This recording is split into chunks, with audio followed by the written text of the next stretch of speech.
تم نے ڈیوٹی پر یہی لباس پہن کر آنا ہے۔ پھر اس نے اپنے پرس سے 10,000 روپے نکال کر دے دیے اور بولی یہ لو، آج تمہارا پہلا دن تھا، یہ تمہارا انعام ہے، کل سے کام پر آ جانا۔ میں وہ پیسے ہاتھ میں پکڑ کر دنگ سا کھڑا تھا۔ شبنم جا چکی تھی، میری آنکھوں سے آنسو جاری ہونے لگے تھے۔ میں تو اللہ کے کرم پر حیران تھا کہ وہ انسان کو کیسے کیسے نوازتا ہے۔ میں جانتا تھا کہ آج اتنے پیسے لے کر میری والدہ بے انتہا خوش ہوں گی۔ میں نے گھر جاتے ہی وہ سارے پیسے امی کے ہاتھ پر رکھ دیے تھے تو انہوں نے میرا ہاتھ تھام کر اپنے سر پر رکھ لیا اور بولی رفیق، آج تک کبھی تمہارا باپ اتنے پیسے کما کر نہیں لایا، لیکن اس نے ہمیں ہمیشہ حلال ہی کھلایا ہے۔ تو بتاؤ یہ پیسے کہاں سے لائے ہو؟ امی نے اپنے سر کی قسم دے دی تو انہیں میں نے ساری بات کھل کر بتا دی۔ امی کی آنکھوں سے آنسو بہنے لگے۔ وہ بولی بے شک میرا رب بہت ہی مہربان ہے، اس نے میری سن لی ہے۔ امی بے انتہا خوش تھی۔ انہوں نے رشتے کرانے والی آنٹی کے ہاتھ پر 5,000 کا نوٹ رکھ دیا اور اسے کہہ دیا کہ تم نے میری بیٹیوں کو اچھی جگہ پر رشتہ کرانا ہے، میں تمہیں بہت سارے پیسے دوں گی۔ اگلے روز جب میں کام پر گیا تو میں یہ دیکھ کر حیران رہ گیا کہ شبنم کے ساتھ بہت بڑے بڑے اور معزز لوگ بیٹھے ہوئے تھے۔ میں ان کو دیکھ کر مرعوب سا ہو گیا۔ تب شبنم کی آواز سنائی دی۔ وہ بولی رفیق، کچن سے مٹھائی کا ٹوکرا اٹھا کر لے آؤ۔ میں نے وہ ٹوکرا بڑے سلیقے سے اٹھایا۔ مجھے لگا کہ یہ مٹھائی میں نے ان معززین کے سامنے پیش کرنا ہے، مگر جب میں وہ ٹوکرا لے کر آیا تو مالکین کے ساتھ بیٹھے امیر اور معزز مرد میرے احترام میں اٹھ کھڑے ہو گئے۔ مجھے بڑی حیرت ہوئی کہ میں تو ملازم ہوں، پھر مجھے اتنی عزت کیوں دی جا رہی ہے؟ میں حیران کھڑا تھا۔ تب شبنم بولی رفیق تم جا سکتے ہو۔ میں نے سر ہلا دیا اور لاؤن سے باہر نکل آیا۔ گھنٹہ بھر میں باہر بیٹھا رہا، تب ایک ملازمہ میرے پاس آئی۔ اس نے مجھے 3,000 روپے تھما دیے اور بولی مالکن کہہ رہی ہے تم اپنے گھر جا سکتے ہو، کل ڈیوٹی پر وقت سے آ جانا۔ مجھے لگا وہ ملازمہ میرے ساتھ مذاق کر رہی ہے۔ میں بولا لیکن ابھی تو میں نے کام ہی کیا نہیں۔ وہ مسکرا کر بولی خوش قسمت ہو، یہی کام ہے تمہارا۔ نہیں، ہم تو سارا دن کام کرتے ہیں لیکن مالک پھر بھی راضی نہیں ہوتی۔ میں بولا کہیں مالکن نے مجھے کام سے تو نہیں نکال دیا؟ وہ بولی ارے نہیں، بے فکر ہو کر کل وقت پر آ جانا۔ میں چپ چاپ گھر کی طرف چل پڑا تھا۔ میں نے وہ پیسے لے جا کر امی کے ہاتھ پر رکھ دیے تھے۔ وہ مجھے جھولی بھر بھر کر دعا دیتی رہی تھی، جبکہ میں پریشان سا تھا کہ نہ جانے مالکن میرے ساتھ کیا کھیل کھیل رہی ہے۔ اگلے روز میں کام پر گیا تو پھر سے بہت امیر مرد حضرات کو مالکن کے ساتھ بیٹھے ہوئے دیکھا تھا۔ مالکن نے پھر سے مجھے مٹھائی کا ٹوکرا لانے کو کہا تو میں کچن میں چلا گیا۔ کچن میں پڑا مٹھائی کا ٹوکرا دیکھ کر میں حیران رہ گیا تھا، کیونکہ کل والا ہی ٹوکرا وہاں پر موجود تھا، اس کو تو کھولا بھی نہیں گیا تھا شاید۔ میں وہ ٹوکرا اٹھا کر لے گیا تو سب ہی میرے احترام میں اٹھ کر کھڑے ہو گئے۔ مالکن نے مجھے جانے کا اشارہ کیا تو میں باہر لان میں آ کر بیٹھ گیا۔ آج کی تنخواہ بھی ملازمہ مجھے وہی پکڑا آئی تھی۔ میں گھر پہنچا تو امی مجھے بہت خوش نظر آئی تھی۔ میں نے وجہ پوچھی تو وہ بولی بیٹا تمہاری دونوں بہنوں کا رشتہ پکا ہو گیا ہے، ہم جیسے سفید پوش لوگ ہی ہیں، انہوں نے جہیز لینے سے بھی منع کر دیا ہے۔ میں امی کی بات سن کر بے انتہا خوش ہوا تھا۔ میں نے سوچا کہ چلو بہنوں کا گھر بس جائے گا تو پھر امی کے علاج کی طرف دھیان دوں۔ امی نے بتایا کہ اگلے جمعے سادگی سے نکاح ہو جائے گا بہنوں کا۔ اگلے روز میں کام پر گیا تو مالکن سے کہہ دیا کہ مجھے جمعے کی چھٹی چاہیے۔ انہوں نے وجہ پوچھی تو میں نے یہ کہہ دیا کہ میری بہنوں کی شادی ہے۔ مالکن بے انتہا خوش ہوئی اور بولی میں تمہارے ساتھ تمہارے گھر جانا چاہتی ہوں۔ میں سوچ میں پڑ گیا، مگر پھر بولا کہ آپ کو اپنے ساتھ لے چلوں گا۔ اگلے روز میں شبنم کو اپنے ساتھ گھر لے گیا تھا۔ امی کمرے میں تھی، بیماری کی وجہ سے چلنے پھرنے سے قاصر ہو چکی تھی، اس لیے شبنم ان کے پاس ہی چلی آئی تھی۔ میں امی کے کمرے کے پاس سے گزرا تو مجھے اندر سے رونے کی آوازیں آنے لگی تھی۔ میں دل ہی دل میں شرمندہ ہوا کہ امی کو مالکن کے سامنے رونا نہیں چاہیے تھا۔ شبنم باہر نکلی تو بولی میں گھر واپس جانا چاہتی ہوں۔ میں نے ڈرائیور کو گاڑی سٹارٹ کرنے کا کہا تو اپنی گاڑی میں بیٹھ کر واپس چلی گئی تھی۔ میں امی کے پاس چلا گیا اور بولا کہ کیا بات تھی، آپ رو کیوں رہی تھی؟ امی نے اپنے سرہانے کے نیچے سے مجھے نوٹوں کی گڈیاں اٹھا کر دکھائیں اور بولی یہ مجھے تمہاری مالکن دے کر گئی ہے۔ وہ کہہ رہی تھی کہ مجھے ان پیسوں سے اپنی بیٹیوں کے لیے تھوڑا بہت جہیز لازمی بنا لینا چاہیے تاکہ سسرال میں انہیں کسی قسم کی مشکل نہ دیکھنی پڑے۔ میں نے اسے منع کر دیا تو وہ بولی کہ آپ کو قسم ہے آپ یہ پیسے لازمی لے لے۔ اس لیے میں رو رہی تھی کہ اللہ کس طرح انسان کی مدد کرتا ہے، کس طرح اس کی سوچ سے بھی بڑھ کر نوازتا ہے۔ امی نے وہ سارے پیسے پڑوسن کو دے دیے اور بہنوں کے لیے برتن اور دیگر چیزیں لانے کو کہہ دیا۔ شبنم میری بہنوں کی شادی میں تو نہیں آئی، مگر اس کی وجہ سے ہر کام اچھے سے ہو گیا تھا۔ میں دل ہی دل میں اس کا شکر گزار تھا۔ ہفتے والے دن میں کام پر گیا تو اس نے مجھے میری بہنوں کی شادی کی مبارکباد دی۔ میں نے شکوہ کیا کہ آپ تو آئی ہی نہیں تو اس کی ایک دم سے آنکھیں چھلک پڑی تھی۔ وہ بولی میری مجبوری ہے، میں شادی بیاہ کے موقع پر کسی کے گھر نہیں جا سکتی۔ اس کے بعد اس نے میری امی کی بیماری کے متعلق مجھ سے سوال کیا تھا۔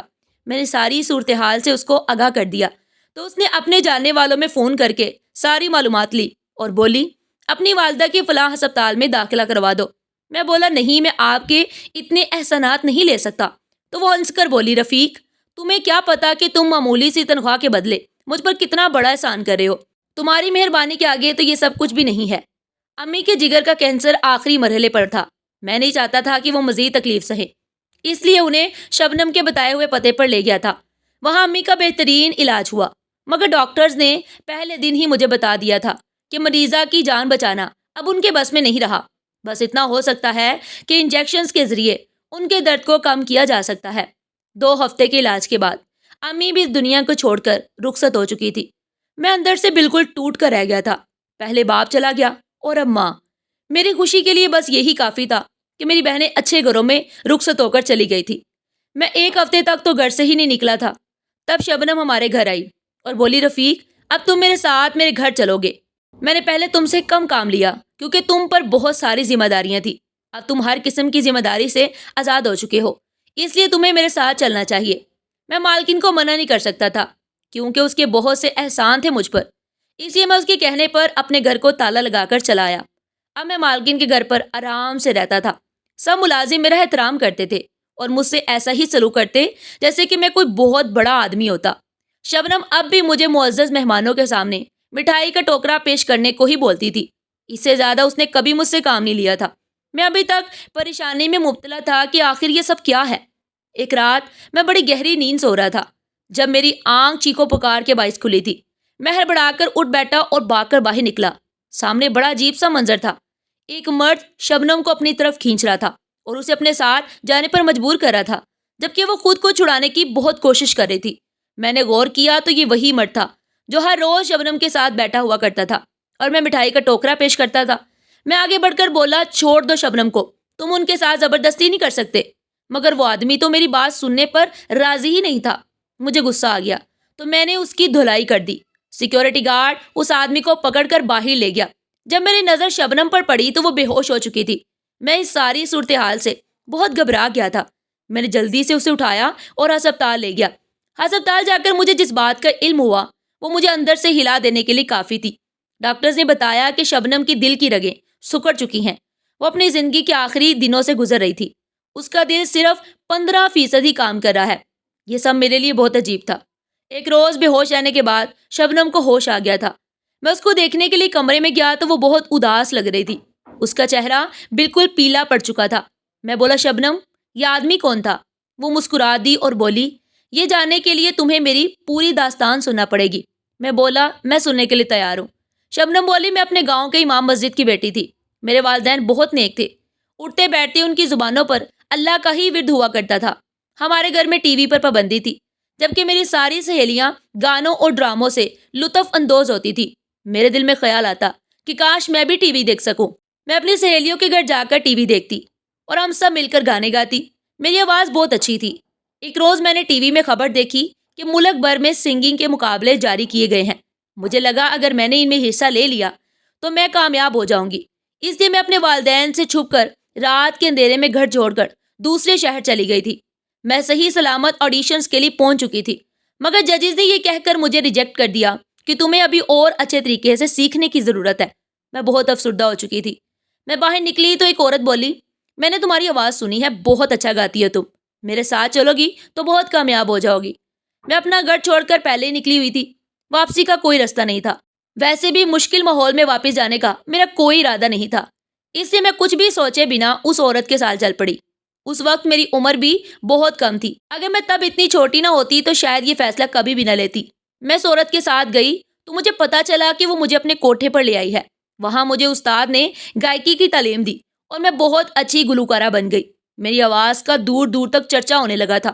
میں کامیابیوں کی سیڑھیاں چڑھنے لگی۔ تب مجھے ایک لڑکے کے ساتھ پیار ہو گیا تھا۔ میں نے اس عشق میں اس سے شادی کر لی اور کوٹھا چھوڑ دیا۔ شادی کے بعد مجھے پتا چلا کہ میرا شوہر تو سفید پوش ہے، پھر اس کا اسلام کے ساتھ بھی بڑا لگاؤ تھا۔ مجھے یہ سب پسند نہیں تھا۔ میں غربت میں زندگی گزار نہیں سکتی تھی، اس لیے میں نے اسے کھلا لے کر میں واپس کوٹھے پر آ گئی۔ تب مجھے پتا چلا کہ میں تو امید سے تھی۔ میں نے یہ بات بائی کو بتائی تو وہ بولی یہ تو خوشی کی بات ہے، ہم لوگوں کی دولت بچے ہی ہوا کرتے ہیں۔ تب میرے بطن سے تم نے جنم لیا تھا رفیق، میں نے تمہیں پیدا کیا تھا، لیکن میں تمہاری ذمہ داری سے گھبرا گئی تھی، اس لیے میں نے تمہیں ایک پھول بیچنے والے کو دے دیا۔ ہمارے کوٹھے کے پاس بہت سے پھول والے ہوتے تھے، ہم ایک ہی پھول والے سے پھول خریدا کرتے تھے۔ اس کا نام عتیق تھا۔ عتیق کی 2 بیٹیاں تھیں، اسے بیٹے کا بہت شوق تھا، وہ اکثر ہم سے دعا کرنے کو کہتا تھا۔ ایک روز میں بولی، یہ میرا بیٹا تم لے لو۔ اس نے دوسری بات نہیں کی اور تمہیں اٹھا کر لے گیا، کیونکہ وہ اس بات کا گواہ تھا کہ تم میری جائز اولاد تھی۔ میں نے عتیق کی منت کی کہ تم اپنی ریڑھی یہاں سے لے جاؤ۔ عتیق نے اپنی ریڑھی بھی وہاں سے ہٹا لی۔ میں نے اپنی زندگی بہت عیش و عشرت میں گزاری، بہت پیسہ کمایا۔ جیسے جیسے عمر بڑی ہونے لگی تو آواز بھی ختم ہونے لگی، گاتے گاتے سانس بند ہو جاتا تھا۔ میں نے اپنی زندگی میں بہت کامیابیاں دیکھی تھی، اب کامیابی کی خواہش بھی نہیں رہی تھی۔ میں جان چکی تھی کہ ہر چیز کو زوال ہے، اس لیے میں نے کوٹھا چھوڑ دیا۔ اپنا چیک اپ کرایا تو پتا چلا کہ دل کے مرض میں مبتلا ہوں۔ میں نے اپنا بائی پاس کروا لیا۔ کچھ عرصہ ٹھیک رہی، مگر آہستہ آہستہ دل ختم ہونے لگا۔ جن معززین کو تم دیکھتے ہو نا، ان میں سے کچھ تو میرے وکیل ہیں اور کچھ میرے عاشق۔ ان لوگوں نے میری آواز پر اپنا بہت پیسہ لٹایا تھا، اب وہ اپنا پیسہ تنہا عورت سے وصول کرنا چاہتے ہیں۔ میں نے ایک روز تمہیں دیکھا تھا، تم پھول بیچ رہے تھے، تم بالکل اپنے باپ پر گئے ہو۔